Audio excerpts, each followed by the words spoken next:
And you don't use that as an excuse to blame, to not do anything because we've got the convenience of bad guys to blame. Because when I really look at it about our intelligence, I look at, I hear spirituality and all this and that, but how can you be spiritual if you don't respect your intelligence? And how can you respect the Creator? How do you respect life if you don't respect your intelligence? See, and if you don't respect yourself, then you aren't respecting your intelligence. Because without the intelligence, right, then what would our life be? Well, what would that look like for the average person who wants to know, well, what do I do? What do I do first? Recognize the reality of your life and don't judge it. Whatever the condition and situation of your life is, number one, every one of us have been traumatized. Generally it happens to us young, but we've all been traumatized and we carry our traumas in different ways. But it's to recognize the reality. To recognize the reality of our life, not to judge it. To recognize reality means to look at it and see, oh, this is what happened and how it happened. See, when you look at it and judge it, then we don't see exactly how it happened. We look at it and we think there's something wrong with us because it happened to us. Right? And so it's about recognizing our lives rather than judging our lives.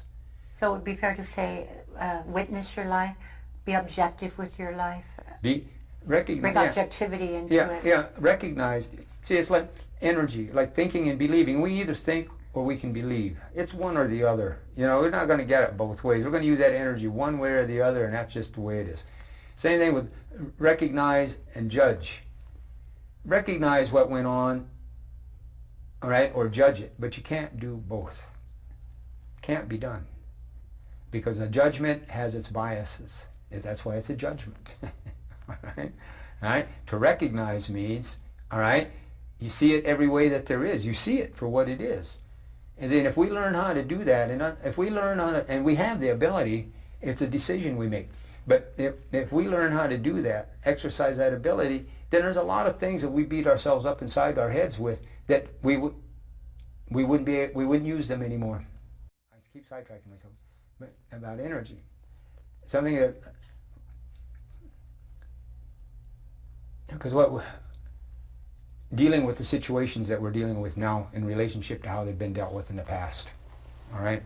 Mm-hmm. And in the past we always took our energy in and we took it into a system that's designed to consume the energy, and we didn't really understand that. So I think now with whatever we're dealing with now, it's about finding a way to not feed our energy to it. It's more about non-cooperation rather than it is civil disobedience, violent or non-violent. It's about non-cooperation. We need to think in terms of how do we not cooperate? How do we not cooperate? How do we not feed our energy to them? We need to start thinking in terms of that, because if they don't get our energy, see, then we change the dynamic to it. And this, on an individual basis, if I decide to recognize and just be clear and coherent with my intelligence and respect my intelligence, that's a step towards it. And it'll generate that kind of thing. But I non-cooperation, see, and non-cooperation, an act of non-cooperation is not thinking bad about yourself, not using pride, all right, not creating and manufacturing pride to hide the holes in our soul, right, to be real to ourselves. Recognize ourselves, the non-cooperation, because they're getting our energy. That's how all of it falls into place.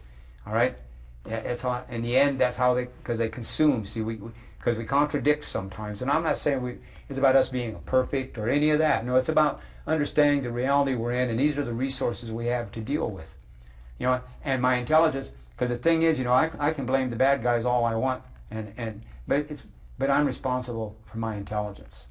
See, I'm responsible for it and what I do with it.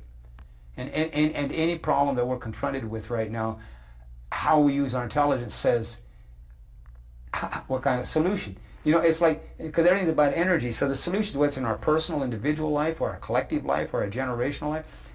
But when there's a problem, any energy that we take to create a solution to the problem, well, that's the energy that's going to be in the solution. And if that energy is based upon me hiding on a mix of my fears and my self-doubts and my insecurities and my prides and all these other kinds of things, see, if that's the energy I take into creating a solution, then that's the energy that's going to be in a solution. Therefore, there'll be no solution. That seems to be kind of how this political, personal things. So I think it's a matter of thinking this out. Well, hold it. The energy I take to the solution is the energy that's going to be in a solution. So maybe I should take a little more coherency, a little more clarity. I should think, I should think about what I'm doing. Because that's really what we need. See, we need the people who are claiming to be the good guys. All right? We need them. We truly, truly need their power. We seriously do. The power of clear, coherent use of their intelligence. See, that's what we need. All right? That's the missing. That's the missing ingredient. It's there. It's just whether people will catch on to it. How do we, right? Because that is an energy. If it's the energy of clear, coherent use of our intelligence, right? I think it's an energy they can't feed on. That's where emotional intelligence is. Well, do you have emotional intelligence, or do you not have it? That's what one needs to ask themselves. Well, I don't trust my emotional nothing. All right. I trust my feelings.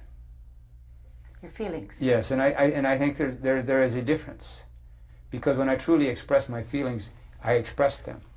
But I've had too many emotional meltdowns where I didn't express my feelings. I just expressed the emotional meltdown.